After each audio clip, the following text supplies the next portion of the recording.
नमस्कार, आप देख रहे हैं हिमाचल अभी। मैं हूं आपके साथ राजेश कुमार। तो प्रदेश में चुनाव नजदीक हैं और बीजेपी मिशन रिपीट में लगी हुई है।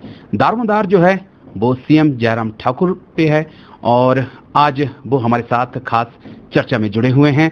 तो सर, पहले तो बहुत बहुत शुक्रिया आपका हिमाचल अभी के लिए समय देने के लिए। Thank you. तो सबसे पहले सवाल यही है कि नवंबर तक शायद चुनाव हो जाएंगे, जहां तक मैंने आपको सुना है। तो वो कौन से मुद्दे हैं और वो कौन सी उपलब्धियां हैं पिछले 5 साल की या 4.5 साल की कहें, जिनको लेकर आप जनता के बीच जाएंगे? देखिए, हमने पहले दिन से ही सरकार बनने के पश्चात काम की शुरुआत की है।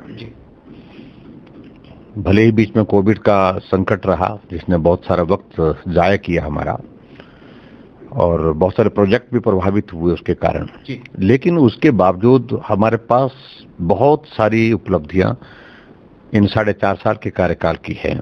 और जब चुनाव होगा तो स्वाभाविक रूप से 5 साल के कार्यकाल की उपलब्धि होंगी।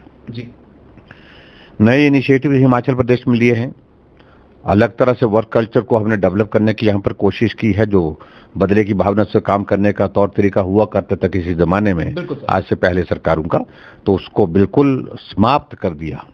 और ये आपको बता रहा हूं कि ये लंबे समय तक इतिहास का एक हिस्सा रहेगा, जहां लोग इस बात को याद करें कि एक कार्यकाल ऐसा भी जो है वो शुरू हुआ था और जो पूरा 5 साल के कार्यकाल होने पर भी बदले के भाव के साथ, बदले की भावना के साथ काम नहीं किया, राजनीतिक प्रतिशोध की भावना के साथ काम नहीं किया। ऊपर नीचे, नीचे ऊपर, टोपी की राजनीति, ये तमाम सारी चीजें हिमाचल की राजनीति में बहुत गंभीरता से इस प्रकार से प्रवेश कर चुकी थी, जिसके कारण राजनीतिक माहौल जो है बहुत अलग तरह का हो गया था। लेकिन वो सारी चीजें अब आज के इस दौर में नहीं है। एक तो ये जिसको हम कह सकते हैं कि राजनीतिक परिप्रेक्ष्य में बड़ी उपलब्धि उस दृष्टि से है।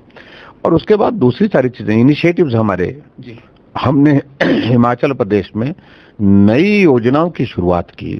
जो पूर्व में सरकारों में हमने देखा कि 5 साल का कार्यकाल बीत जाता था लेकिन नई योजना कोई ऐसी होती नहीं थी। जैसे हमने जनमंच की शुरुआत की, लोगों की समस्या का समाधान करने के लिए, मौके पर समाधान हो, इस बात को हमने तय किया। हमने इसी तरह से आगे बढ़ करके सीएम हेल्पलाइन 1100 की शुरुआत की, नए इनिशिएटिव था। हमने आगे बढ़ करके गृहिणी सुविधा योजना की शुरुआत की, पूरे हिमाचल प्रदेश में हर घर में गैस का चूल्हा पहुंचाया। हमने हिमाचल प्रदेश में 70 साल से ऊपर के बुजुर्गों के पेंशन का प्रावधान किया।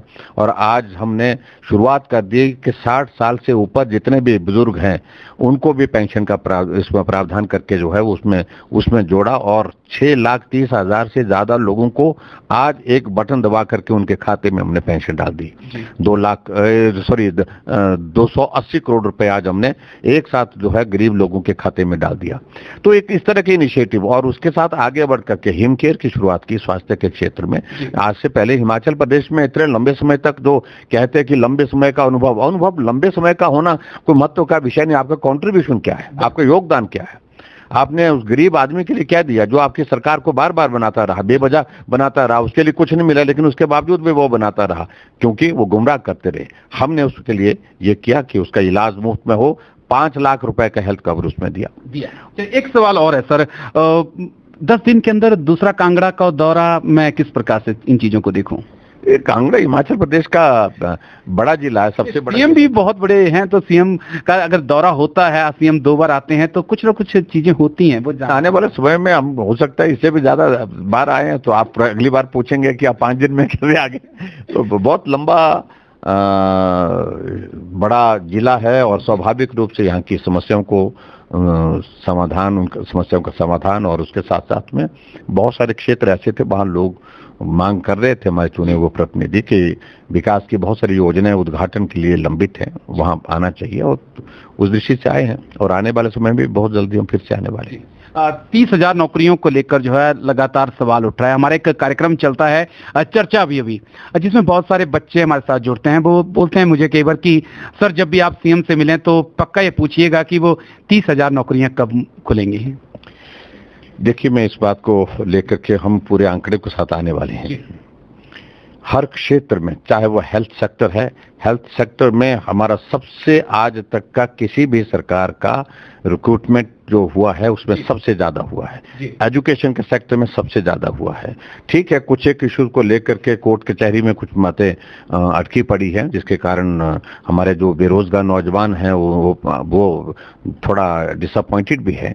लेकिन हमने अपनी ओर से ईमानदारी से कोशिश तो की नौकरी उपलब्ध कराने की, और उसके अतिरिक्त हमने प्राइवेट सेक्टर में, और उसके साथ प्राइवेट सेक्टर के साथ हमने जो गवर्नमेंट सेक्टर में आउटसोर्स के माध्यम से, आउटसोर्स में तो बहुत बड़ा नंबर हमने हिमाचल प्रदेश में नौकरियों की दृष्टि से हमने पूरा किया है।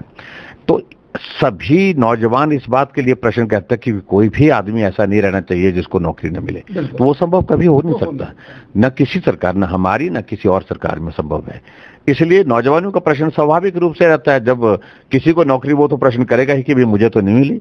तो आपको लग रहा है कि विपक्ष इसे एक मुद्दा बना के नौजवानों में भी ये बोल रहा है कि हाँ पूछिए आप नौकरी के लिए? देखिए, मैं इस बात को कह रहा हूँ, हमने हर सेक्टर में, पुलिस में भर्ती हो रही है, एजुकेशन के चाहे वो कोई भी किसी भी वर्ग की, हर क्षेत्र में हर वर्ग में भर्तियों का दौर चला हुआ है। हेल्थ सेक्टर में बहुत बड़े स्केल पर भर्तियों का दौर हुआ है, अभी तक चला हुआ है।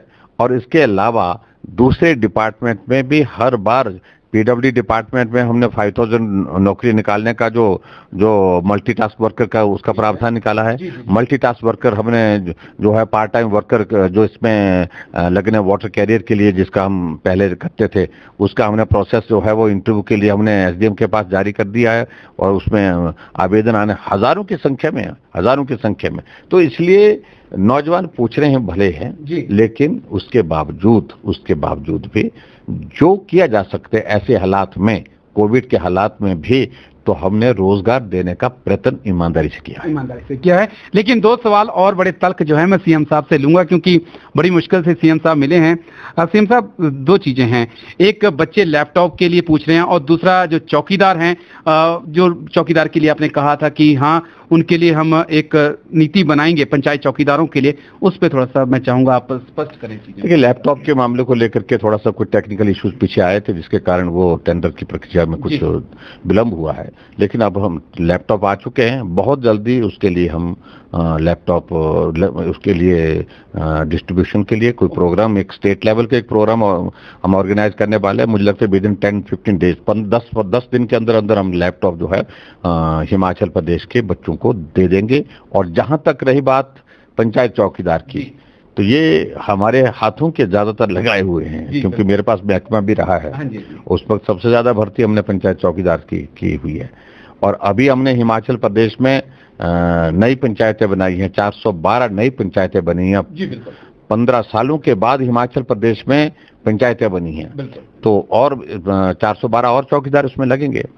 ऐसे में जहां उनके लिए जो विशेष तौर से जो हमने जो मदद करनी, तो एक मदद तो हमने की, उनकी जो है इंक्रीज जो देनी थी उनके लिए वो दी हमने।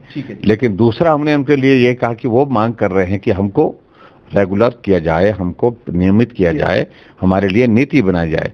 तो नीति बनाने की बात तो उनको कही है, उनको कहना चाहिए हमको थोड़ा सा सब्र करें, और सब्र करते हुए हमने चीज़ों को जैसा उनने कहा है उस दिशा में आगे बढ़ाने का प्रयत्न किया है, और मुझे पूरा उम्मीद है कि उसका कोई रास्ता निकालेंगे। और एक चीज और भी है, कांग्रेस बहुत सारे आरोप भी आपके ऊपर लगा रही है, लेकिन कांग्रेस में जो फेरबदल हुआ है, जो 5 कैप्टन बनाए गए हैं, जिसकी आपने मेरे को लगा दोपहर में चर्चा भी की थी, उस पर मैं आपकी राय जानना चाहूंगा। और जो कांग्रेस बोल रही है कि मिशन डिलीट होगा, रिपीट नहीं होगा, उस पर देखिए, शब्दों के चयन पर उनके स्वतंत्रता है, मैं उस पर कुछ नहीं कहना चाहता हूँ। डिलीट कौन होता है ये मालूम पड़ेगा। अगर मैं कहूँ, अगर दूसरी भाषा में कहूँ, उनको बुरी लगेगी। जो कांग्रेस पूरे देश भर से डिलीट हो गई, वो क्या उम्मीद रखी हुए? अब कोई अर्थ नहीं, कोई मतलब नहीं। यहाँ पर आप वर्किंग प्रेसिडेंट 10 बनाओ, चाहे 20 बनाओ, चाहे 68 के 68 बनाओ, तमाशा बन गया। इतना कर प्रदेश 68 विधानसभा का, उसमें पार्टी का प्रेसिडेंट तो हमको समझ में आता है, उसके लिए संवैधानिक व्यवस्था पार्टी के अंदर है कि उसके कुछ पावर्स भी हैं। लेकिन 4 वर्किंग प्रेसिडेंट, बिल्कुल सबको ऐसे लग रहा है कि जैसे कि भाई रोजगार देने का एक रास्ता खोला हुआ वहां पर उन लोगों ने कांग्रेस पार्टी में। वो अपनी व्यवस्था है, उसके बारे में क्या टिप्पणी करनी है, लेकिन मैं देख रहा हूं कि मैं जितने भी ये जो वर्किंग प्रेसिडेंट बनाए इनमें से अधिकांश निपट जाएंगे इस चुनाव में। जिस तरह के कुछ तो निपटे हुए हैं उसमें से, लेकिन कुछ और निपटने की स्थिति में होंगे आने वाले समय में। मैं इतना ही कहना चाहता हूं, किसी काम नहीं आएगा ये परिवर्तन उनके। जी जी जी जी जी खास तौर से जिस प्रकार से एक कुछ लोग को पद मिला है वो खुश होंगे, लेकिन जिनको नहीं मिला हो उनके दिल पर क्या गुजरी होगी। हमारे मुकेश भाई के दिल पर क्या गुजर रही उनसे पूछना, कभी अकेले में पूछना, और ये माइक बंद करके और ये कैमरा बंद करके पूछना उनको को दास्तां बताएंगे। बहुत संघर्ष कर रहे थे कि अध्यक्ष बनेंगे, कुछ पावर मिलेगी आगे के लिए, उनको किनारे कर दिया, निपटा दिया उन्होंने कांग्रेस वालों ने एक तरह से। लेकिन विचित्र मुझे तभी लग रहा है कि उसके बावजूद यथावत रखने के बावजूद भी वो जश्न मना रहे हैं। किस बात का जश्न? वो तो विपक्ष के नेता तो पिछले 4.25 साल से हैं वो, और अब जाकर के नारे लग रहे हैं वहां पर। सुखू प्रदेश का मुख्यमंत्री कैसा हो, सुखू जैसा हो, वो उनकी उपस्थिति में लग रहा है नारा। उनको कैंपेन कमेटी का चेयरमैन बना दिया। तो ऐसी चीजों के लिए तमाशा बन गया ये सारा। उनको देखिए कांग्रेस पार्टी में क्या स्थिति होगी, नेतृत्व में अब विजन रहा नहीं जी।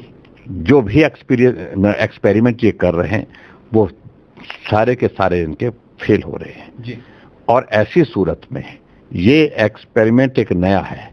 ये पीके का एक बहुत बड़ा एक जो है वो बड़े ब्रेनस्टॉर्मिंग मीटिंग हुई उनकी, बताया गया। तो उनका ब्रेन चाइल्ड जो है वो उन्होंने मार्गदर्शन किया कांग्रेस के नेताओं का, और उनको कहा कि इस तरह से लड़ना चाहिए। तो उनके हिसाब से इशारा बनाया गया। और मैं कहता हूं कि ये भी मॉडल सफल नहीं होगा, असफल होगा, बुरी तरह से असफल होगा। क्योंकि देश में कांग्रेस के प्रति अब किसी के मन में कोई कंफ्यूजन नहीं रहा। ये पार्टी समाप्त हो गई है, समाप्त होने की कगार पर है। पर मजबूत विपक्ष तो चाहिए होगा ना सर? मजबूत विपक्ष के नाते हमें कोई आपत्ति नहीं, वो आना चाहते हैं, लेकिन सत्ता पक्ष में नहीं। उस वक्त ना विपक्ष में मजबूती के साथ वो करना चाहते हैं, तो उसमें स्वागत है उनका, वो करें। हम तो चाहते हैं विपक्ष में वो हैं, विपक्ष में थोड़ी मजबूती रहे। चलिए, एक आखिरी सवाल आपके ऊपर। कांग्रेस आरोप लगाती है कि सरकार यहाँ की दिल्ली से चलती है, और ये एक बार नहीं कई बार ये चीजें कही गई हैं, उस पर क्या कहेंगे सर? देखिए, उन्हें कहना है, कुछ कहना है। हमारा संगठन पार्टी का देश का नहीं दुनिया का सबसे बड़ा संगठन है, और नरेंद्र मोदी जी हमारे देश के प्रधानमंत्री हैं। आदरणीय मोदी जी देश के नहीं दुनिया के बड़े नेता। आज देखिए आप जाकर के यूरोपियन कंट्री में, जहां जर्मनी में जाकर के किस प्रकार से उनका अभिनंदन स्वागत हुआ। ऐसे नेता जो अपने देश में तो पॉपुलर है, यहाँ तो कहीं से भी चुनाव लड़ाने और जिताने की क्षमता रखते हैं। और मैं तो ये कहूंगा कि अगर वो कहीं दूसरे देश से भी चुनाव लड़ ले तो वहां पर भी वो जो है वो जीत सकते हैं। ऐसे इतनी लोकप्रियता उनके पूरे वर्ल्ड वाइड है। ये पूरे देश को पहली बार एक अवसर मिला कि ऐसा मजबूत नेतृत्व मिला है, ऐसा विजनरी नेतृत्व देश को मिला है, जिसकी एक्सेप्टेबिलिटी जो है अक्रॉस पूरे दुनिया वर्ल्ड पे है, पूरे दुनिया भर में उनकी स्वीकार्यता है। लोग उनकी एक झलक पाने के लिए किस प्रकार से आतुर हुए पड़े हैं, तो इस बात को हमको समझना चाहिए।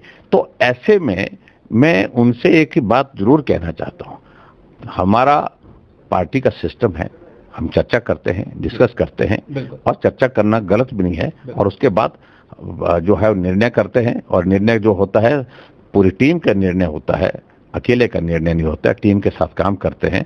इसलिए वो हमारा मार्गदर्शन ना करें, मेहरबानी करके अपनी पार्टी में, जिस पार्टी में उनके सारे वो अनुभव हैं, उनको उस पर ही अपने चिंतन मंथन करें, विचार करें। लेकिन हम अपने तरीके से सरकार को चला रहे हैं, और सरकार बेहतर करेगी। एक और सवाल सर, सीएम जयराम ठाकुर का हिमाचल के युवाओं के लिए संदेश। देखिए, मैं एक बात जरूर कहना चाहता हूं नौजवानों के लिए कि हिमाचल एक ऐसा प्रदेश है जहां आने वाले समय में इसका भविष्य, जिसको हम कह सकते हैं, बहुत बेहतरीन भविष्य है। बहुत सारी संभावनाओं से भरा हुआ ये प्रदेश है।